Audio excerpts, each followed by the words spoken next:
An arrogant UFC champion crashes a charity boxing event, mocking the elderly volunteers and terrorizing kids with his camera crew. The cocky fighter spots a quiet man in his 50s helping young boxers and decides to humiliate the has-been for his millions of followers.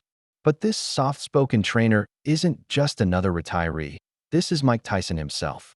The champion has no idea he just disrespected the most feared heavyweight in boxing history in front of children the legend has sworn to protect. While the bully films himself making crude jokes about washed-up dinosaurs, Iron Mike's legendary temper begins to surface. The room goes dead silent as someone whispers the trainer's true identity, but the champion doubles down, claiming he could destroy any fighter from the past. The former undisputed champion accepts the challenge with three simple words that once struck terror into heavyweight divisions worldwide. The young fighter's crew keeps recording, thinking they're about to witness their boss schooling an old man, but they're actually filming the last moments before a reckoning 50 years in the making. What happens when unstoppable youth meets immovable legend? Will the champion survive learning why some men become myths? What happened next would haunt the arrogant fighter's nightmares forever. Before we jump back and tell us where you're tuning in from. And if this story touches you, make sure you're subscribed, because tomorrow I've saved something extra special for you. The MGM Grand Smaller Ballroom buzzed with quiet energy at 6:30 on a Friday evening. White tablecloths covered round tables where well-dressed donors chatted over dinner, while excited children from local youth centers pressed against the ropes of a makeshift boxing ring. The Champions for Children banner stretched across the back wall, its bold letters promising an evening of inspiration and hope. Frank DeLucci adjusted his wire-rimmed glasses and surveyed the scene with satisfaction. At 68, the former sports reporter had seen enough boxing events to fill 3 lifetimes, but none meant more to him than this one. Every dollar raised tonight would go directly to underprivileged youth boxing programs across Las Vegas that in the ring, former middleweights demonstrated basic combinations while children cheered from ringside seats. Their eyes sparkled with dreams of greatness, watching men who had once fought for world titles now fighting for something more important, their futures. Beautiful jab, Carlos, came a quiet voice from the corner. The 12-year-old Latino boy beamed up at the soft-spoken man helping him with his stance. The trainer's hands, large and scarred from decades of work, gently adjusted the boy's positioning with remarkable tenderness. Despite his graying hair and modest athletic wear, something about the man commanded instant respect. The children gravitated toward him naturally, sensing the quiet authority that radiated from his every movement. "Keep your chin down, son. That's it." The trainer's voice carried the patience of someone who understood that building champions took time. "Feel how your whole body connects when you throw that punch." Carlos threw another jab, this one crisp and clean. His face lit up with pride as several other children gathered around, eager for their turn with the mysterious trainer they knew only as Mr. Mike. Frank approached, watching his old friend work his magic with the kids. These moments reminded him why they'd started the program 5 years ago, after Frank's wife had passed. Boxing gyms had always been sanctuaries, places where respect mattered more than money, where character counted more than connections. "You always were better with kids than adults," Frank said with a smile. Mike finished adjusting Carlos's footwork and straightened up, his movements economical and precise. He watched the boy practice the combination, then looked at Frank with eyes that had seen both triumph and struggle. "Kids don't judge," Mike replied quietly, his gaze returning to the children. "They just want to learn." The camera seemed to linger on his profile as he watched Carlos demonstrate the technique for his friends. In this moment, surrounded by hope and possibility, the past felt distant. This was what mattered now, passing on something real to the next generation. The charity exhibition began in earnest as former champions climbed through the ropes to thunderous applause from the children. Bobby Martinez and Eddie Walsh, both former contenders in their prime, moved through basic combinations with the fluid grace that muscle memory never forgets. "Show them that hook," Bobby called out a 10-year-old girl from the front row. Martinez grinned and threw a perfect left hook in slow motion, his form still textbook perfect despite 20 years of retirement.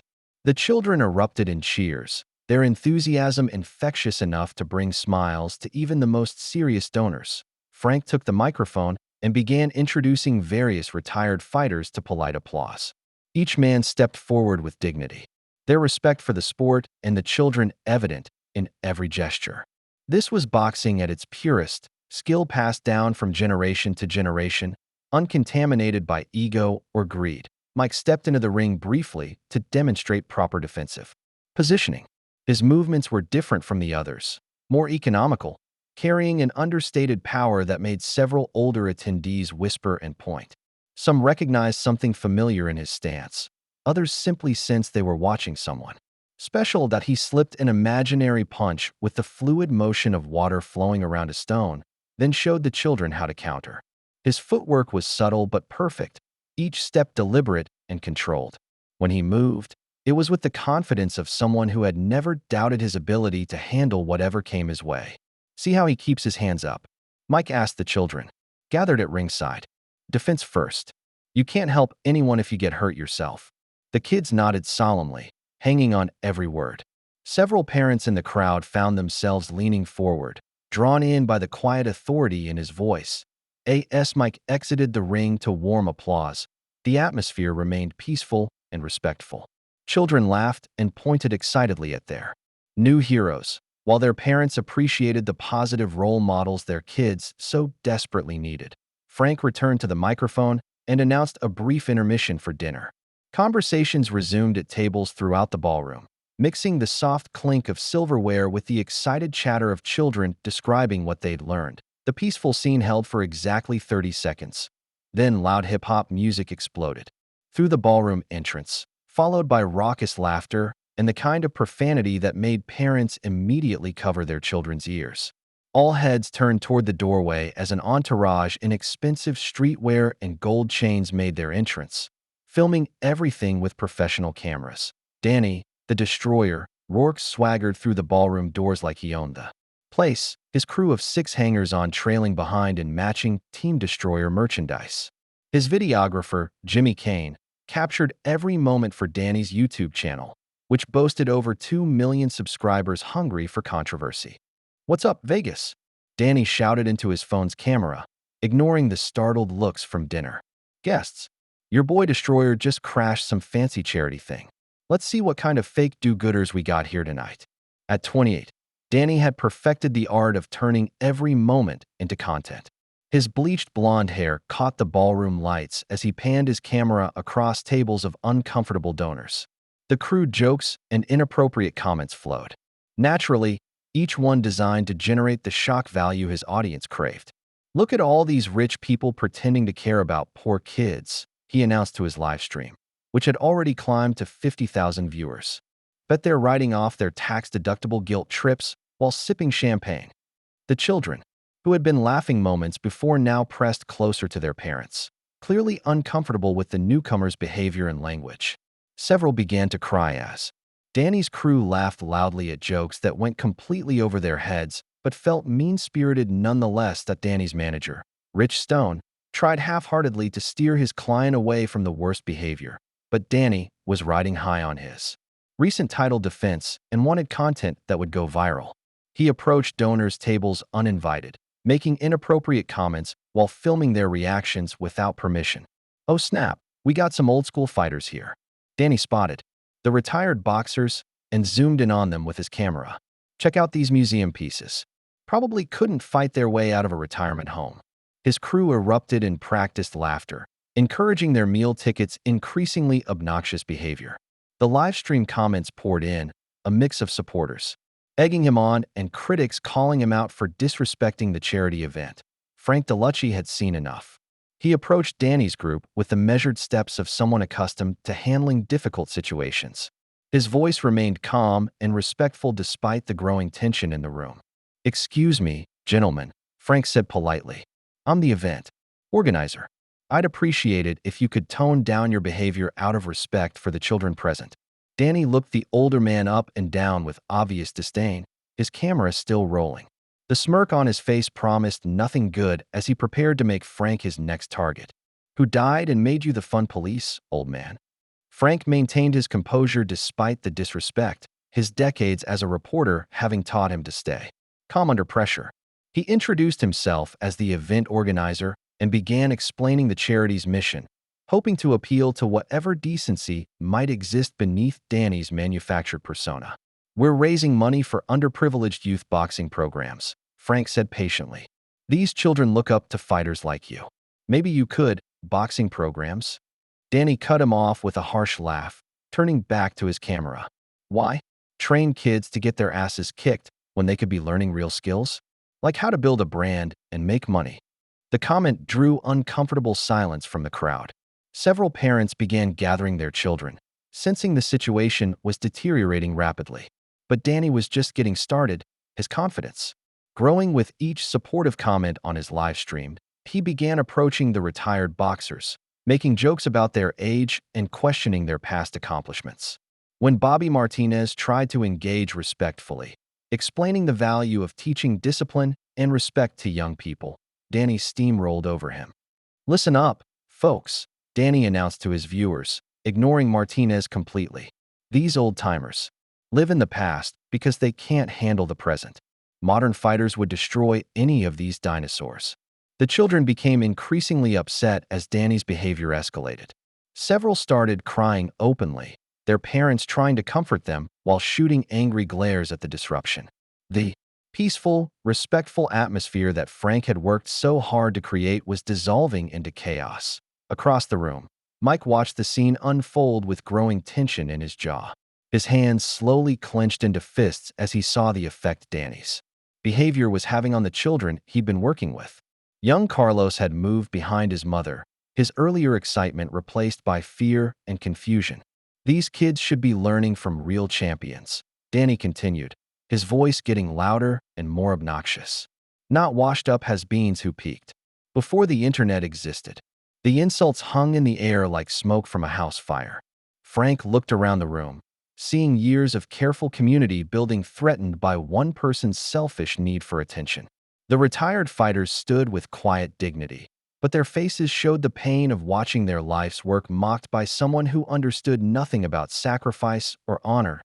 Danny's livestream numbers kept climbing as controversy bred engagement. He spotted Mike in the corner, still helping young Carlos despite the chaos, and his eyes lit up with opportunity. "Let's see what advice Grandpa here has for the kiddos," he announced, camera in hand as he began walking toward Mike's corner. The ballroom seemed to hold its breath as Danny approached, his footsteps echoing with the weight of a decision that would change everything. Danny approached Mike with exaggerated swagger, his camera capturing every step for the livestream audience that had swelled to over 100,000 viewers. The children gathered around Mike instinctively moved closer to their parents, sensing danger in the air. "Hey, Pops," Danny announced loudly enough for his phone to pick up clearly. "Teaching these kids how to lose like a champion?" Mike slowly turned to face the younger man, his movements controlled and measured. When their eyes met, something flickered. In Mike's gaze, a glimpse of the controlled fury that had once made heavyweight contenders wake up in cold sweats. "I'm teaching them respect," Mike replied quietly, his voice carrying more authority than Danny's shouting. Danny laughed for his camera, not recognizing the warning signs that every fighter from Mike's era would have spotted immediately. The way Mike's shoulders settled, the slight shift in his stance, the absolute stillness that preceded devastating action, all of it was lost on someone who had never faced a true predator. Respect? For what? Ancient techniques that don't work anymore. Danny began filming himself doing a mock impression of old-school boxing, throwing exaggerated, slow punches while his crew provided soundtrack laughter. This is what happens when you don't evolve, folks. You end up teaching kids in hotel ballrooms. Mike remained calm but firm, his voice never rising above conversational level. "Lower your voice around the children." The request only encouraged Danny further. He started demonstrating more mock punches, each one more disrespectful than the last. Several donors and retired fighters moved closer, their faces grim with the recognition that something bad was about to happen.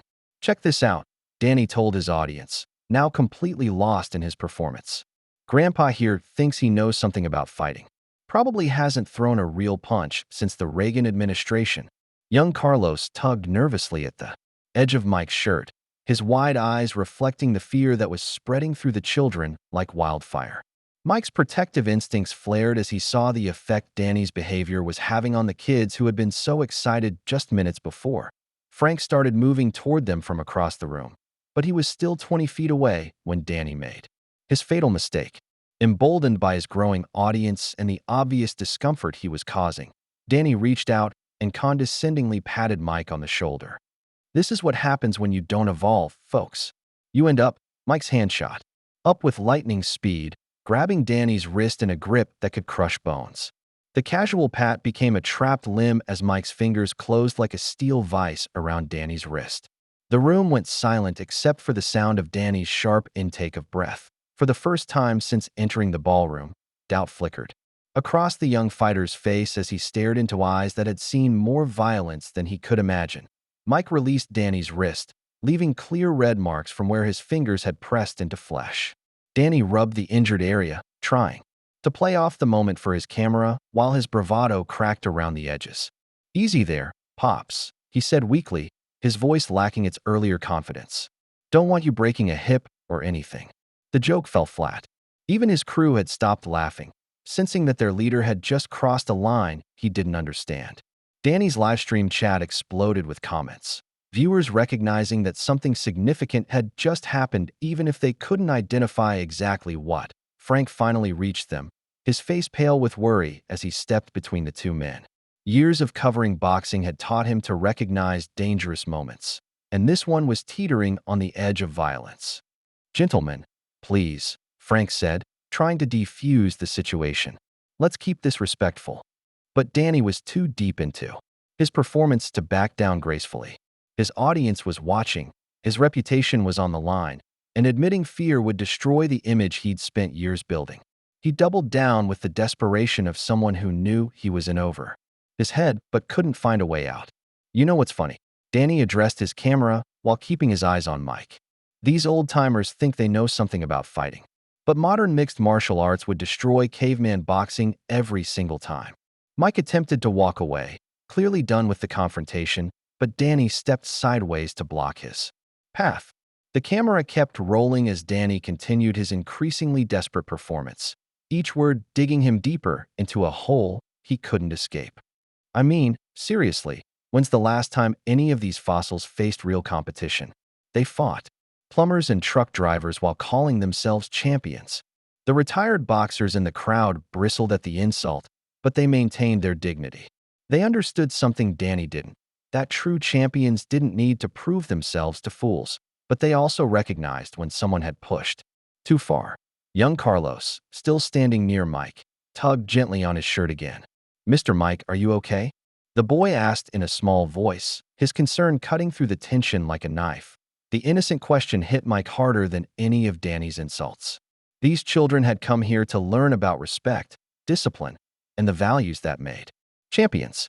Instead, they were watching a grown man act like a playground bully, using his size and status to intimidate someone he perceived as weak. That Mike's jaw tightened as he looked down at Carlos, then back at Danny. The younger man was still filming, still performing for his audience, completely oblivious to the fact that he had just awakened something that had been sleeping peacefully for years. The room held its breath as two very different kinds of fighters faced each other, separated by decades, philosophies, and an understanding of what it truly meant to be strong. Frank stepped forward urgently, his voice carrying the weight of someone who understood exactly how catastrophic the next few minutes could become. His hands shook slightly as he looked between Danny and Mike, knowing that some mistakes couldn't be undone. "Son, you need to stop this right now," Frank said, his voice tight with worry. "You don't know who you're talking to." Danny laughed it off, thinking the older man was just trying to protect his friend's feelings.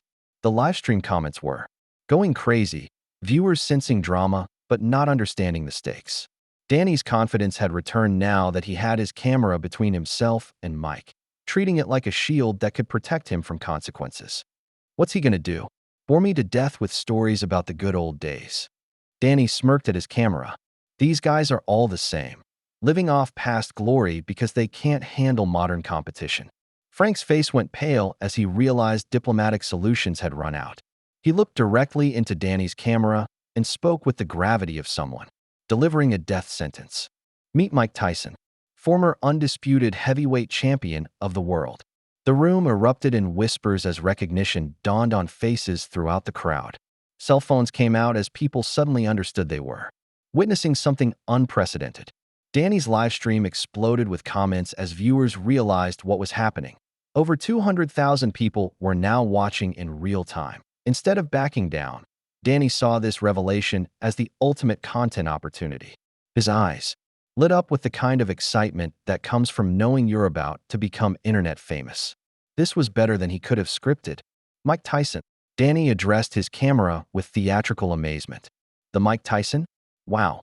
Folks, we got ourselves a real-life dinosaur here. The so-called baddest man on the planet, who was just a product of weak competition in a weak era. The crowd gasped at the disrespect. Several people began moving toward the exits, sensing that violence was imminent. But Danny continued, each word sealing his fate more completely. This guy couldn't last 30 seconds with a real fighter like me. Modern athletes would school these old-timers every single time. The sport evolved, but Iron Mike here is still stuck in the Stone Age. Mike's legendary temper began to surface for the first time in years. His voice dropped to the dangerous whisper that had once made hardened criminals confess to crimes just to avoid hearing it again. You want to find out? The simple question carried the weight of decades of championship fights, of opponents who had learned too late what it meant to awaken a sleeping giant. Danny, trapped by his own bravado and the expectations of his livestream audience, couldn't back down now without destroying everything he'd built. The words came out before his brain could stop them. Yeah, I do. Right here, right now, old man. Frank immediately began making calls to arrange an impromptu bout, knowing that some challenges, once issued, could only be answered one way.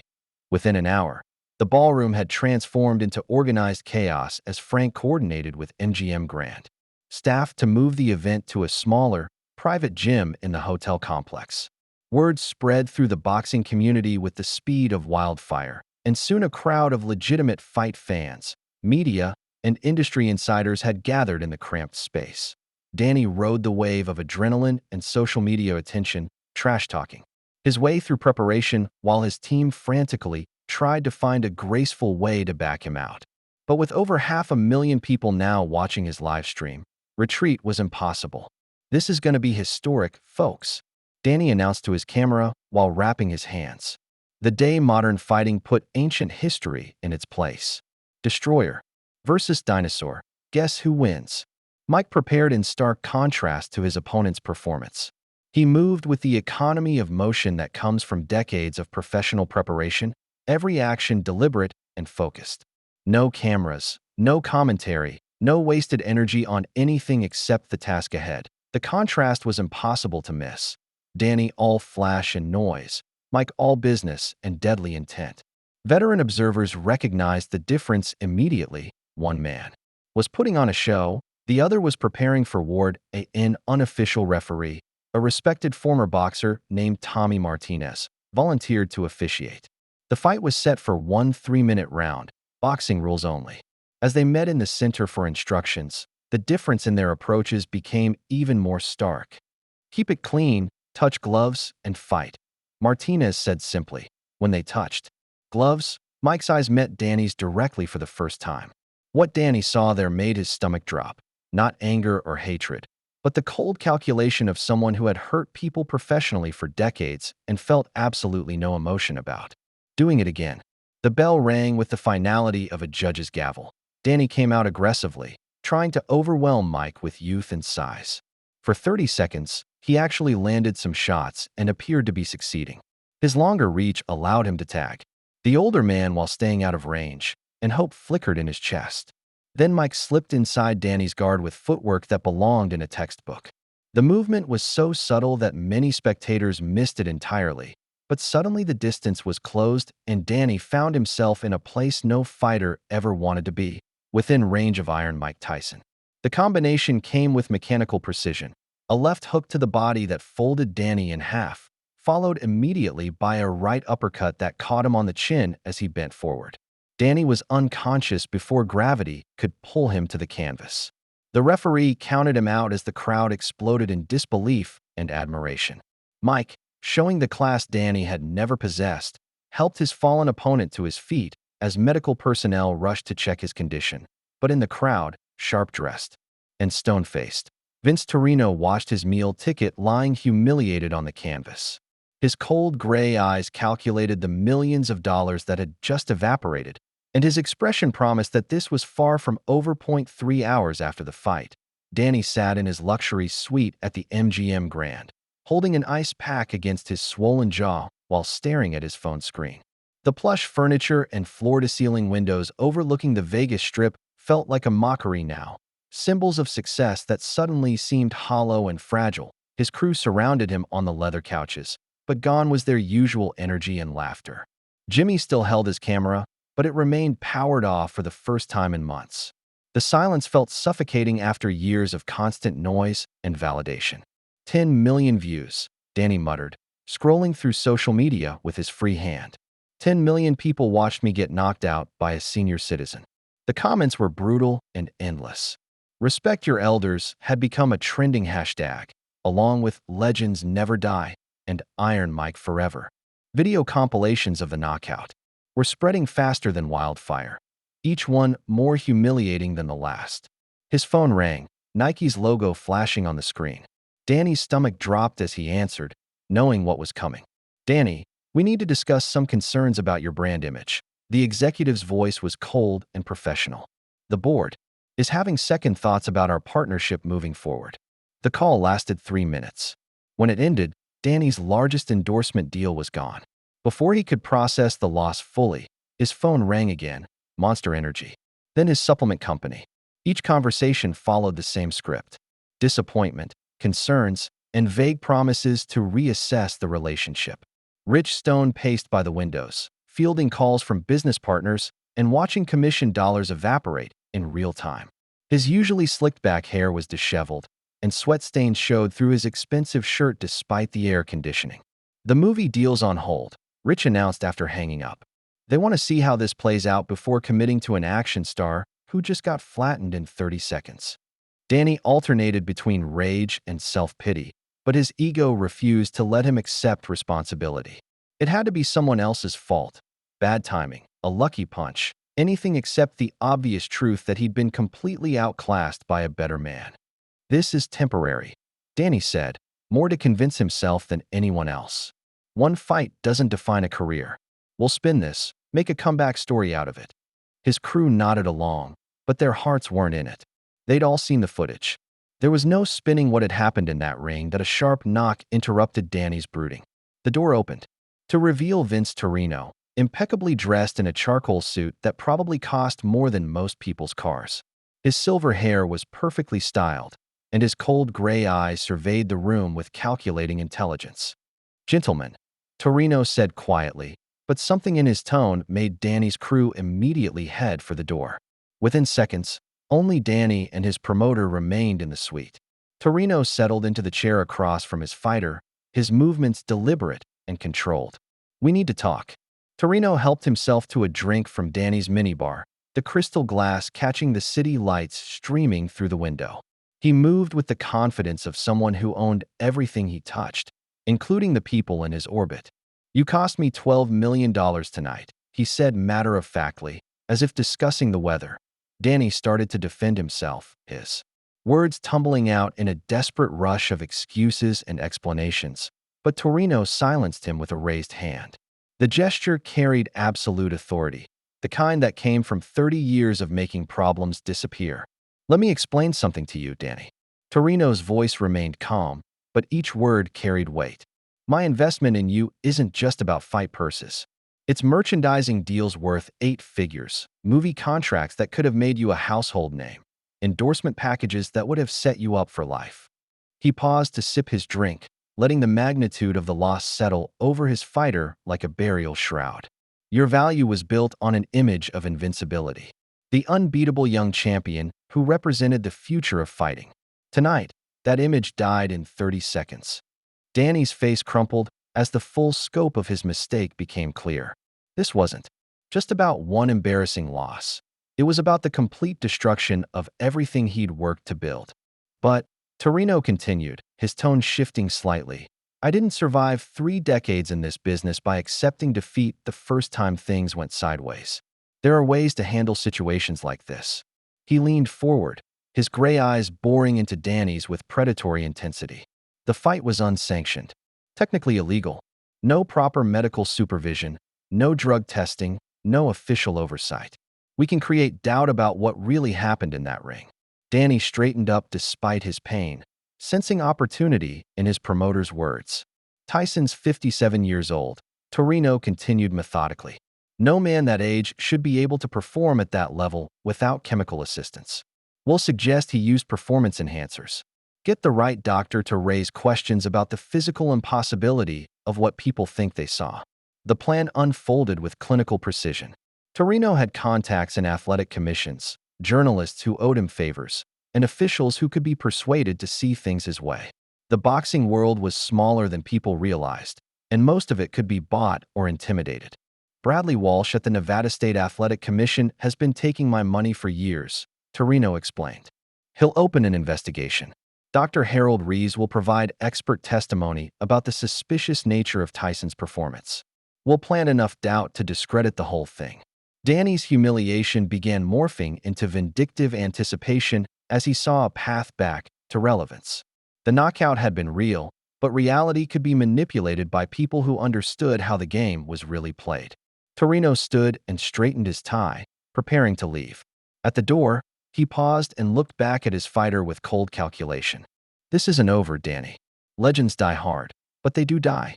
And I know exactly where to bury this one. His smile was sharp enough to cut glass. Clean yourself up. Tomorrow we start fixing your reputation and destroying his. The next morning, Mike sat at his simple kitchen table in his modest Henderson home, reading fight coverage on his tablet while sipping black coffee. Sunlight streamed through clean windows, illuminating a space that spoke of quiet contentment rather than wealth or pretension. The headlines were overwhelmingly positive. Iron Mike returns to glory. Tyson reminds world why he's legend. And knockout heard round the world. The articles celebrated not just the victory, but what it represented: respect triumphing over arrogance, experience defeating youth, classic values proving their worth in a modern world. His phone had been ringing constantly since sunrise. Well-wishers, media requests, and old friends from the boxing world all wanted to talk about the fight. Mike politely declined most interviews, preferring to let the actions speak for themselves rather than turn the moment into another publicity opportunity. You sure you don't want to do any press?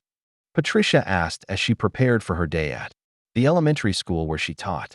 At 44, she possessed the natural grace of someone comfortable in her own skin, her warm brown eyes reflecting both pride and concern. What's to say? Mike replied, scrolling through another positive article. Kid disrespected people who didn't deserve it. He learned a lesson. End of story. Patricia smiled at his characteristic understatement, but worry lines creased her forehead. Just be careful, Mike. People like that don't usually take losing well, especially not in front of millions of people. Mike looked up from his tablet, recognizing the teacher's instinct that had served her well in 20 years of handling difficult situations. You think there'll be trouble? I think you embarrass someone very publicly, and people with big egos don't handle embarrassment gracefully. She kissed the top of his head before grabbing her keys. Just promise me you'll be alert. After Patricia left for work, Mike finished his coffee and prepared for his day. 3 times a week, he volunteered at Frank's gym, working with young fighters who reminded him why the sport mattered. The routine grounded him, providing purpose and peace that championship belts never could. The drive to DeLucci's Boxing Academy took him through working-class neighborhoods where kids played in small yards and parents left early for jobs that barely paid the bills. These were his people now, not the wealthy crowds at championship fights, but families who understood struggle and valued the lessons that boxing could teach. When he pulled into the gym's parking lot, about 20 kids were already gathered. Outside, their faces bright with excitement. The moment they spotted him, they erupted in cheers and rushed toward his car. Mr. Mike, Mr. Mike, we saw you on TV. Young Carlos reached him first, his eyes shining with hero worship. You're famous. Are you going to teach us that punch? Mike smiled and ruffled the boy's hair, feeling the pure joy that came from being surrounded by hope and possibility. These children didn't care about fame or money. They just wanted to learn from someone who cared about them. First, we work on defense, Mike said, unlocking the gym door. Can't help anyone if you get hurt yourself, remember? As the children filed inside, chattering excitedly about the fight they'd seen, Mike remained unaware that across town, a different kind of machine was already grinding into motion, eyeing the sterile offices of the Nevada State Athletic Commission. Vince Torino sat across from Commissioner Bradley Walsh, studying the man he'd been bribing for over a decade. Walsh's expensive Rolex and hand-tailored suit suggested someone living well beyond a public servant's salary, and his nervous energy confirmed that he understood exactly why Torino was here. The Tyson situation is problematic, Torino began. Without preamble, his voice carrying the quiet authority of someone accustomed to having his problems solved quickly and quietly. Walsh adjusted his tie nervously, his pale blue eyes avoiding direct contact. At 63, he'd spent more years taking Torino's money than he cared to remember, and backing out now would destroy more than just his career. Technically speaking, Walsh said carefully, the fight was unsanctioned. No official oversight, no medical supervision, no drug testing protocols. If we wanted to pursue it, we do. Torino's interruption left no room for discussion. I want a full investigation into Tyson's participation in an illegal bout. Performance enhancement questions need to be raised. The whole thing needs to be discredited. Walsh nodded quickly, already mentally composing the press release that would launch the investigation. His position owed more to political connections than boxing knowledge, but he understood bureaucratic warfare well enough to craft the narrative Torino wanted. Dr. Harold Reeves would be perfect for this, Walsh suggested, referring to a physician whose medical license had been suspended twice for questionable practices.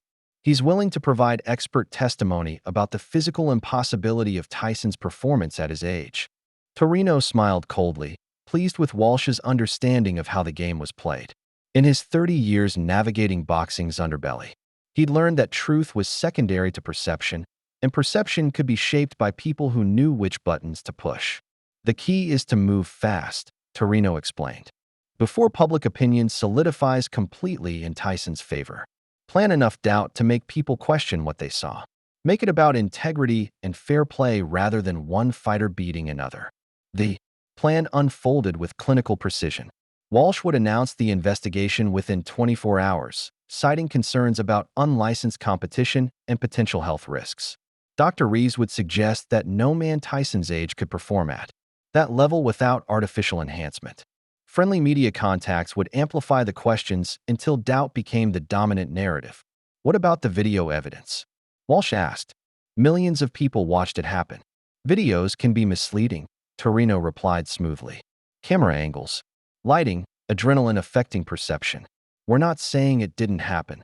We're questioning whether what happened was legitimate. Walsh made notes on a legal pad, already seeing how the bureaucratic machinery could be weaponized against a man whose only crime had been defending himself and the children in his care. As their meeting concluded, Walsh reached for his phone to begin making the calls that would launch the investigation. Torino pulled out his own device and scrolled to a contact he hadn't used in months. Marcus, he said when the call connected, his voice taking on the friendly tone of someone offering a career-making opportunity. This is Vince Torino. I have a story that could make your career. Are you free for lunch? On the other end of the line, Marcus Webb, a sports journalist with a reputation for sensationalism and a gambling problem that made him vulnerable to influence, eagerly agreed to meet. The machine was beginning to turn, and Mike Tyson was about to discover that some fights don't end when the bell rings. Mike was working with Carlos on defensive techniques when Frank burst through the gym doors, his face pale and his hands shaking. As he held up his phone, the usual morning energy of 20 excited children practicing combinations suddenly felt fragile, like a soap bubble about to burst. Mike, we need to talk. Now. Frank's voice carried an urgency that made the children stop what they were doing and look up with wide, worried eyes. He showed Mike the headline from Marcus Webb's breaking news article, Tyson fight under investigation. Questions raised about illegal substances. Mike read the first few paragraphs, his jaw tightening with each word. The article, published just 4 hours after their fight had become national news, raised serious questions about the legitimacy of his performance. It quoted unnamed sources close to the Athletic Commission and referenced Dr. Harold Reeves's expert opinion about the physical impossibility of a 57-year-old man performing at that level. "This is garbage," Mike said quietly, but his voice carried the controlled anger that the children had never heard before. "Complete garbage." "Of course it is," Frank replied, glancing nervously at the kids who were pretending to practice while obviously listening to every word. "But garbage spreads fast when the right people are pushing it." The article suggested that Tyson's performance was medically improbable without chemical enhancement. It referenced his history of controversial behavior and questioned whether the Athletic Commission had been negligent in allowing the bout to proceed without proper oversight. Young Carlos approached hesitantly, his small face creased with confusion. "Mr. Mike, what's illegal substances? Did you do something bad?" The innocent question hit harder than any of Danny's insults. Mike knelt down to Carlos's level, struggling to find words that would reassure a 12-year-old without lying about the seriousness of the situation. "Some people are saying untrue things about me, Carlos. When you stand up to bullies, sometimes they try to get back at you by telling lies. But you didn't do anything wrong," Carlos said with the absolute certainty that only children possess. "You were just protecting us." Before Mike could respond, his phone began ringing. The caller ID showed a reporter's name he didn't recognize, followed immediately by another call, then another. Word was spreading through the media like wildfire, and everyone wanted his comment on the investigation. Frank herded the children to the other side of the gym, trying to give Mike space to deal with the crisis, but their worried glances showed they understood something was terribly wrong. These kids had finally found a positive role model, someone who treated them with respect and taught them valuable lessons about discipline and character. Now they were watching that same person being attacked by forces they couldn't understand or defend against. Patricia arrived 20 minutes later, having left her classroom the moment she saw the news. She found Mike standing alone in the center of the ring, staring down at his hands, the same hands that had gently adjusted Carlos's stance just hours before. "They want to take away the one clean thing I did," he said quietly as she approached. "They want to make it dirty." The campaign against Mike escalated with military precision over the next 48 hours. More articles appeared across sports media, each one raising additional questions about his integrity and suggesting a pattern of deception that demanded investigation. Athletic Commission investigators arrived at the gym on Wednesday morning, their official badges and serious expressions terrifying the children who had been eagerly waiting for their lesson with Mr. Mike. They requested urine and blood samples for routine verification purposes, treating him like a common criminal in front of the kids who looked up to him. "This is harassment," Frank muttered as he watched Mike comply with their demands, maintaining his dignity despite the obvious attempt to humiliate him publicly. The investigators made sure local news crews were present to film Mike providing samples, the footage playing on evening broadcasts with commentary about serious questions surrounding the controversial fighter. The visual was devastating, their hero being treated like a suspected drug dealer while children watched in confusion and fear. That Mike's life became increasingly difficult as the investigation gained momentum with each passing day. Sponsors of his youth programs began receiving anonymous tips about associating with fighters under investigation. 3 major donors pulled their funding within 24 hours, citing concerns about their company's reputation. By Thursday morning, parents started pulling their children from the gym programs.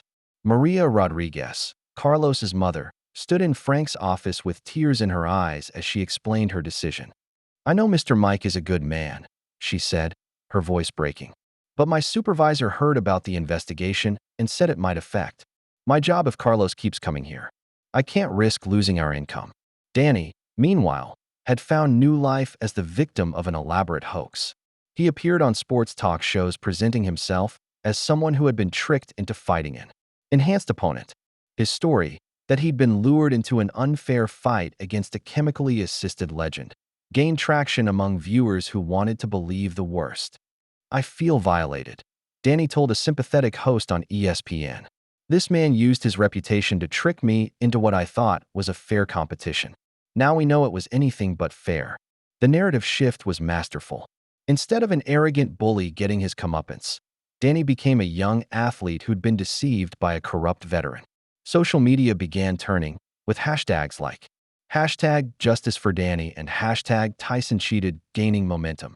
Local news picked up the story, turning Mike from a local hero back into a controversial figure. The peaceful life he'd built through years of quiet service was crumbling under the weight of coordinated character assassination. Jennifer Valdez, his court-appointed attorney, called an emergency meeting for Friday evening. Her office felt sterile and cold as she laid out the scope of the investigation that had metastasized far beyond the original fight. "They're going after everything, Mike," she explained, her voice grim. "Your involvement with youth programs, your volunteer work, even your charitable donations are being scrutinized. This isn't about one fight anymore. This is about destroying your entire life's work." Through the office window, Mike could see the Vegas Strip lighting up for another night of entertainment and excess. Somewhere out there, Vince Torino was probably celebrating the success of his campaign, watching a good man's reputation burn for the crime of defending himself and innocent children. Frank's call came at 6 in the morning, his voice hoarse with exhaustion and barely controlled rage. Mike answered on the first ring, already sensing that something terrible had happened during the night. "They hit the gym," Frank said without preamble. "Destroyed everything." "But Mike, that's not even the worst part." Mike dressed quickly and drove through empty Henderson streets as dawn painted the sky pale orange. When he arrived at DeLucci's Boxing Academy, the sight stopped him cold in the parking lot. Every window had been smashed, and "Cheater" was spray-painted across the front wall in letters 3 feet tall. Inside was worse. Heavy bags had been slashed open, their sand scattered across the floor like the remains of something that had once been alive. Motivational posters featuring boxing legends were torn down and shredded. The ring where he'd taught children proper technique was destroyed, its ropes cut and posts bent at impossible angles. "They knew exactly what to hit," Frank said, surveying the wreckage with the tired eyes of someone who'd spent all night trying to salvage what could be saved. This wasn't random vandalism. This was professional. But the physical destruction paled compared to the psychological warfare that had followed. Throughout the night, parents of children in their programs had received anonymous phone calls threatening their kids if they continued to associate with the drug cheat Tyson's operation.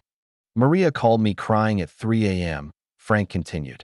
"Someone told her that Carlos would have accidents at school if she didn't keep him away from here." "These aren't empty threats, Mike. These people know where the kids live."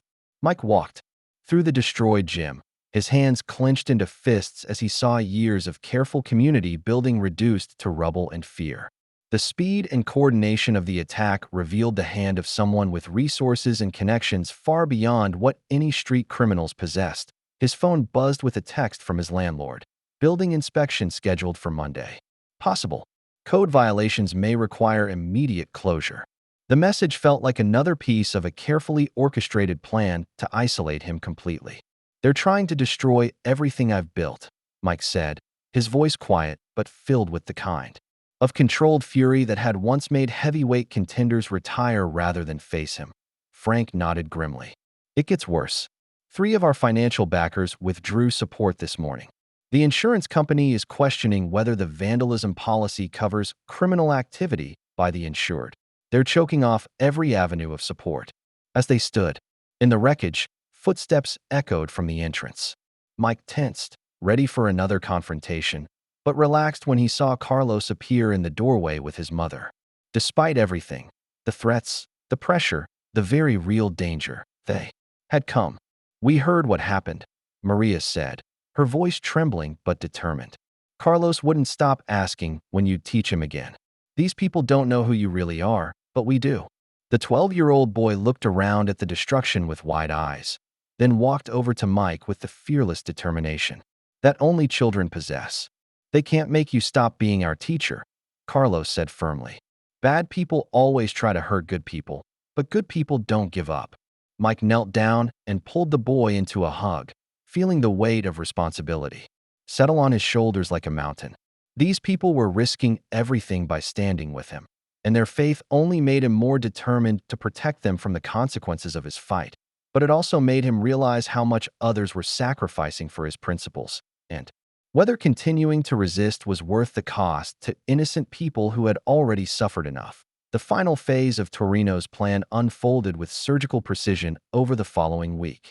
Mike found himself trapped between an increasingly aggressive investigation and mounting pressure on everyone connected to his programs.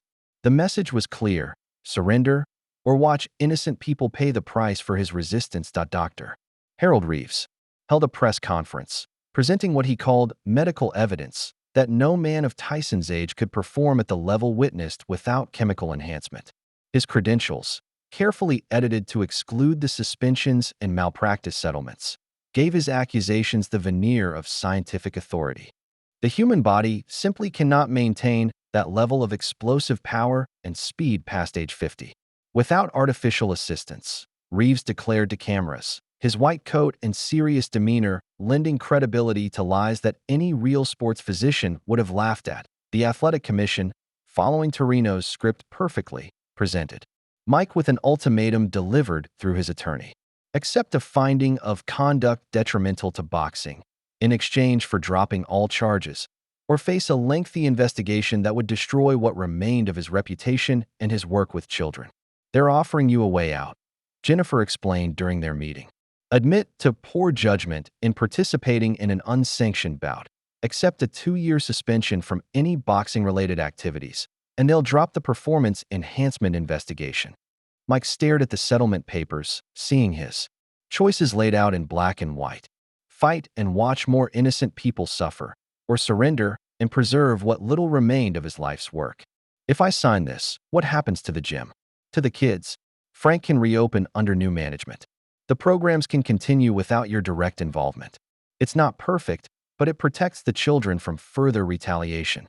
The decision felt like swallowing poison, but Mike had learned long ago that sometimes protecting others required sacrificing yourself. He signed the papers with hands that had once held championship belts, watching his victory disappear into legal language and bureaucratic doublespeak. The press conference at the MGM Grand was a masterpiece of public humiliation. Commissioner Walsh announced that irregularities in the fight had been resolved through mutual agreement between all parties. Danny stood beside him, his face a mask of vindicated satisfaction as he gloated about the truth finally coming out.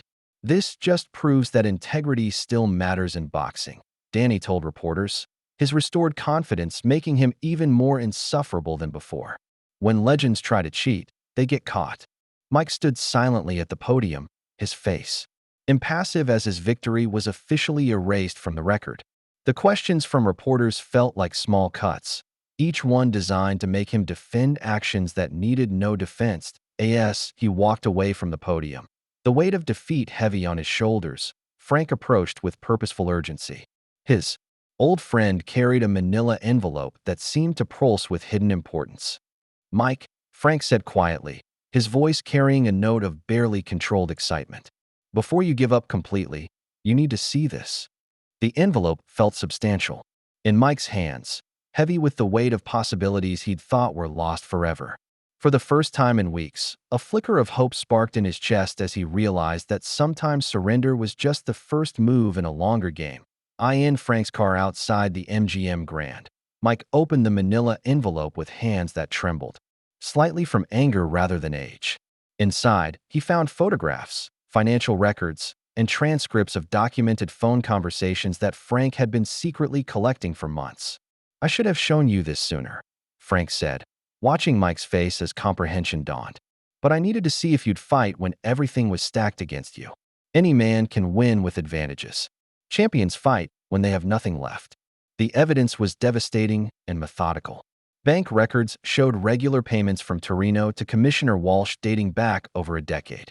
Photographs captured secret meetings between the promoter and Dr. Reeves in hotel parking garages. Most damning of all were recorded phone conversations, where Torino discussed handling problems and making examples of fighters who wouldn't cooperate. "This is the same pattern he's used for years," Frank explained, his voice tight with controlled fury.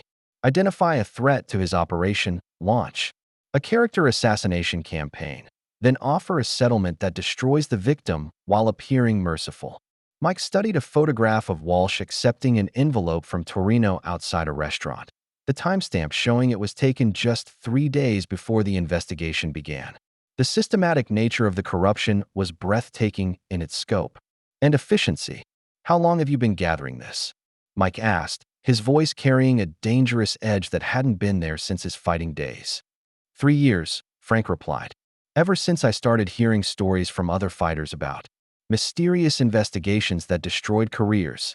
Torino's been operating this way since the 90s, but nobody had the profile to fight back effectively." The documents revealed a web of corruption that stretched throughout boxing's regulatory system. Fixed fights, intimidated witnesses, bribed officials, and destroyed careers, all orchestrated by a man who viewed the sport as his personal kingdom where justice was whatever served his financial interests. 3 weeks before the fight, the pieces were falling into place. Sarah had received approval from her network to do an in-depth investigation into boxing corruption, using the Tyson-Rourke rematch as the centerpiece. Hidden cameras were being arranged throughout the venue by her technical crew, disguised as standard fight coverage equipment. Frank had made contact with honest athletic commission members from other states, arranging for legitimate oversight that Torino wouldn't know about until it was too late. The trap was becoming elaborate enough to catch even someone as careful as their target. "The beautiful thing about corruption," Frank observed during their final planning meeting, "is that it makes people so arrogant they stop being careful. Torino thinks he's already won. That overconfidence is going to destroy him." Mike nodded, feeling the familiar pre-fight energy building in his chest. This time, though, it wasn't just about proving he could still fight. This time it was about protecting every honest fighter who deserved better than a sport controlled by criminals. The weigh-in at the MGM Grand drew a capacity crowd of media, fight fans, and celebrities who sensed they were witnessing something unprecedented. Danny stepped onto the scale first, his muscled frame displaying the obvious results of intensive training mixed with chemical enhancement that Sarah's team had already documented through anonymous sources. 247 pounds. The announcer called out as Danny flexed for cameras, his confidence radiating through every gesture. The months of restored reputation had returned his swagger tenfold, and he played to the crowd like a performer who knew he was about to deliver his greatest show. Mike approached the scale with characteristic quiet dignity, his movements economical and controlled. Despite being 11 years older than his opponent, his conditioning was remarkable, the product of a lifetime's commitment to physical excellence and recent months of focused preparation. 221 pounds, came the announcement. As Mike stepped down, saying nothing to the crowd but acknowledging their respectful applause with a slight nod. During the face-off, the contrast between the two men became even more stark. Danny postured and trash-talked for the cameras, his every gesture designed for social media clips and highlight reels. Mike remained still and focused, his eyes carrying the dangerous calm that veteran observers recognized as the precursor to violence. "You should have stayed retired, old man," Danny whispered during their stare-down, close enough that only Mike could hear. "This time I'm going to hurt you bad enough that you never get up." Mike's response was barely audible but carried the weight of absolute certainty. "We'll see." Behind the scenes, the real preparation was reaching its climax. Sarah's crew had successfully placed hidden cameras throughout the arena, disguised as standard broadcast equipment. Her investigation had uncovered financial records proving Torino's payments to referee Martin Cruz, who would be officiating the fight. Frank coordinated with Dr. Elena Rodriguez and Commissioner James Thompson. From the California Athletic Commission, honest officials who had been secretly arranged to provide additional oversight. They would witness everything from ringside positions, ready to intervene if corruption became too obvious to ignore. The drug testing protocols had been enhanced without Torino's knowledge, conducted by an independent laboratory that couldn't be influenced or bribed. Blood samples from both fighters were being analyzed by technicians who had no idea which samples belonged to whom. "Everything's in place," Frank reported during a final meeting in Mike's hotel suite. "The cameras will catch every dirty trick, every biased call, every moment of obvious corruption. When this is over, Torino's entire operation will be exposed." Bobby and Tony had arrived to work Mike's corner, their presence adding legitimacy, while providing additional witnesses to whatever happened in the ring. Both men understood the stakes. This wasn't just about one fight, but about the future of honest competition in boxing. The night before the fight, Mike sat quietly in his room, looking out at the Las Vegas skyline while Patricia slept beside him. The city's lights seemed to pulse with anticipation, as if the entire desert knew that something significant was about to happen. His phone buzzed with a text from Carlos. "Good luck tomorrow, Mr. Mike. Show them that good people don't give up." The message from the 12-year-old boy crystallized everything Mike was fighting for. Not personal vindication or restored reputation, but the right of children to have heroes who stood for something meaningful. The right to believe that courage and integrity mattered more than money and manipulation. Tomorrow would determine whether corruption could be defeated by truth, whether legends could still triumph over lies, and whether one man's willingness to fight could protect the innocent from those who preyed on the vulnerable. Mike closed his eyes and felt the familiar pre-fight calm settle over him like armor. Knowing that everything he'd ever learned about being a champion would be tested when the bell rang. Fight night at the MGM Grand crackled with electric tension as 12,000 fans packed the arena, most believing they were witnessing an aging legend's final stand against a prime athlete in his physical peak. The atmosphere felt different from typical Las Vegas fights, heavier with anticipation and the sense that something significant hung in the balance. Danny entered first through a tunnel of pyrotechnics and hip-hop music, his entourage trailing behind like a parade of excess. The crowd's reaction was mixed, with younger fans cheering while older boxing purists remained notably quiet. His confidence radiated through every gesture as he shadowboxed for cameras, his chemically enhanced physique gleaming under arena lights. Mike's entrance was understated by comparison. No fireworks or elaborate production, just the measured walk of someone who had nothing left to prove except the truth. The reception was respectful but subdued, many fans uncertain what to expect from a fighter who had been publicly disgraced just months before. Referee Martin Cruz made his bias clear. During the pre-fight instructions, his words carefully chosen to favor one fighter while constraining the other. "I want a clean fight," he announced for the cameras, then leaned closer to Mike and added quietly, "Any excessive aggression will result in immediate penalties." When he addressed Danny, his tone became conversational and supportive. "Fight your fight, son. Don't let anyone intimidate you with reputation." Sarah Chin's hidden cameras captured every interaction, building evidence of the systematic corruption that would soon be exposed. Her crew positioned themselves strategically around the arena, ready to document whatever unfolded in the ring. The opening bell rang with the finality of destiny asserting itself. Danny came out aggressively, immediately implementing the dirty tactics Torino's trainers had drilled into him. He held and hit repeatedly, used his forearms to push Mike's head back, and threw several low blows that Cruz ignored completely while warning Mike about clinching when he tried to defend himself. "Stay off him, Tyson," Cruz shouted when Mike attempted to work inside, but said nothing when Danny grabbed Mike's shorts during exchanges or used his thumb to find Mike's eyes. The crowd began to turn as Danny appeared to dominate through techniques that had nothing to do with boxing skill. Mike absorbed punishment while fighting not just his opponent, but the systematic cheating that Cruz allowed to continue unchecked. By the end of the fourth round, Mike appeared to be losing badly. Cuts above both eyes from Danny's intentional headbutts made him look vulnerable and old. The arena buzzed with disappointed murmurs as fans watched their childhood hero seemingly succumb to time and superior youth. In his corner, Frank tended to the cuts while whispering encouragement that only Mike could hear. "They think they've got you beaten, but we've got everything we need on camera. Now show them why you're still the champion."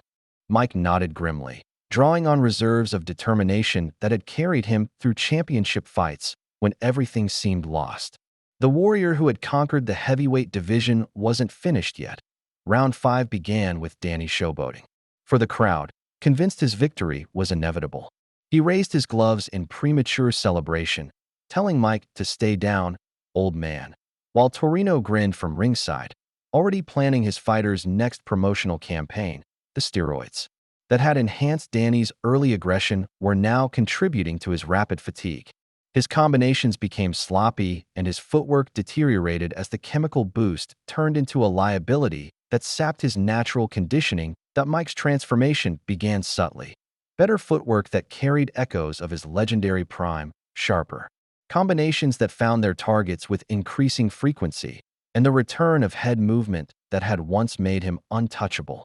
The crowd began to sense something changing in the ring's dynamic. "Come on, old man," Danny taunted, throwing a wild haymaker that Mike slipped effortlessly. "Is that all you got left?" Mike's response came not in words, but in action. A perfectly timed left hook to Danny's body folded the younger man slightly, followed immediately by a right cross that snapped his head back.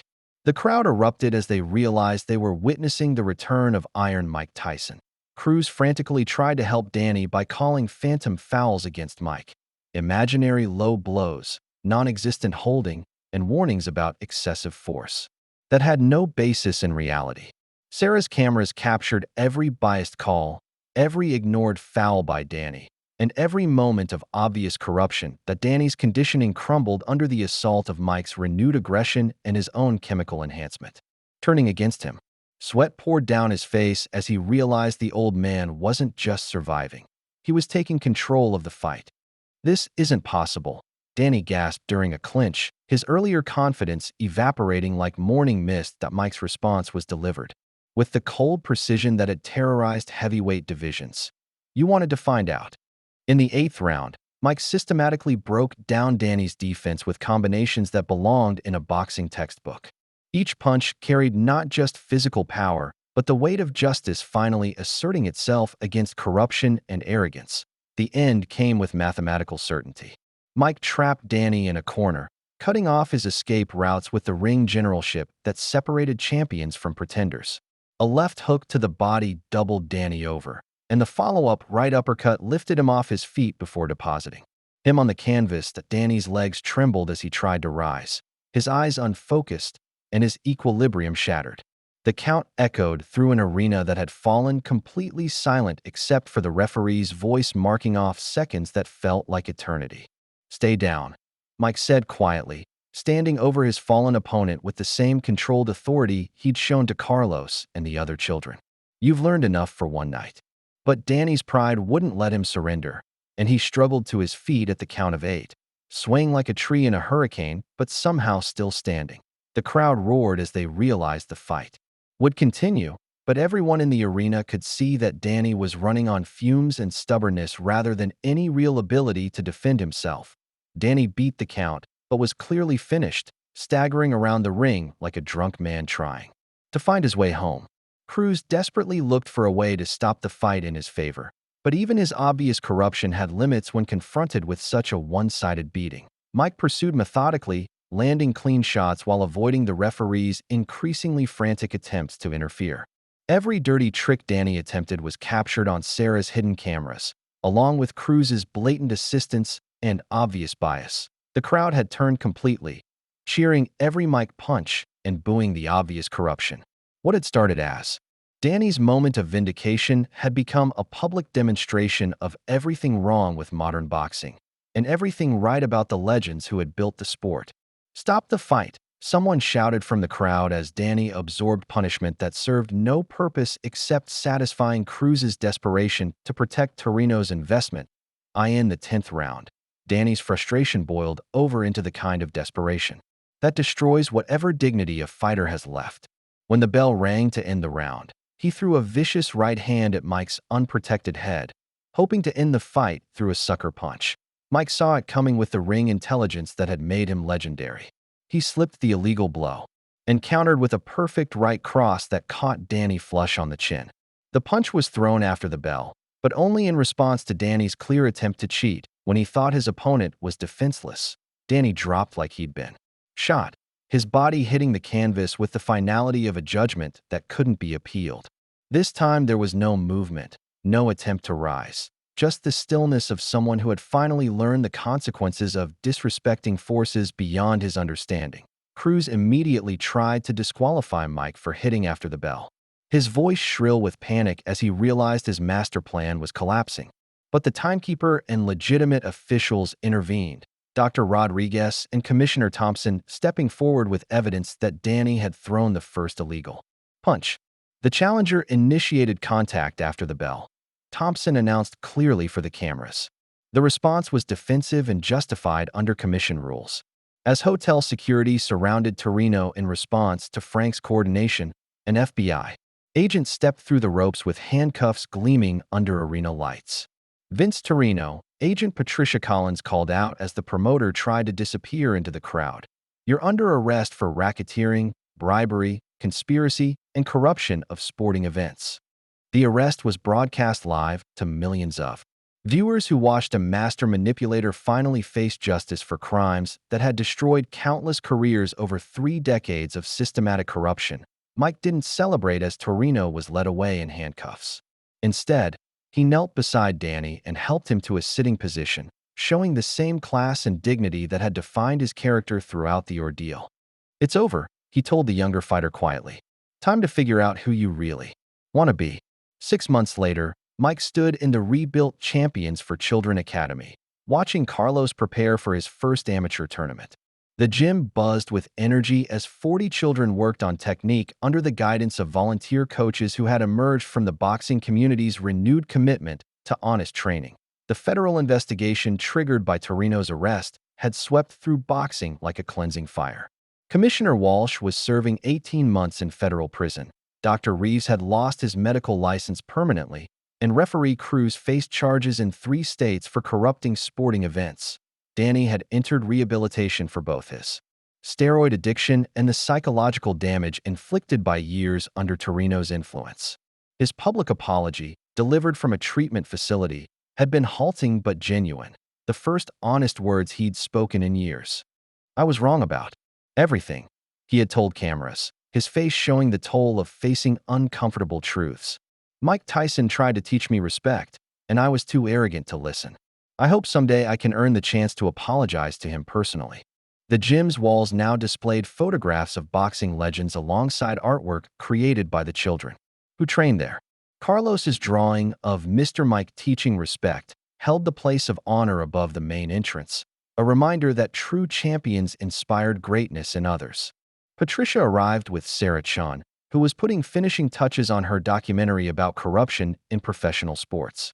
The investigation had earned her a Peabody Award and established her as one of the country's premier investigative journalists.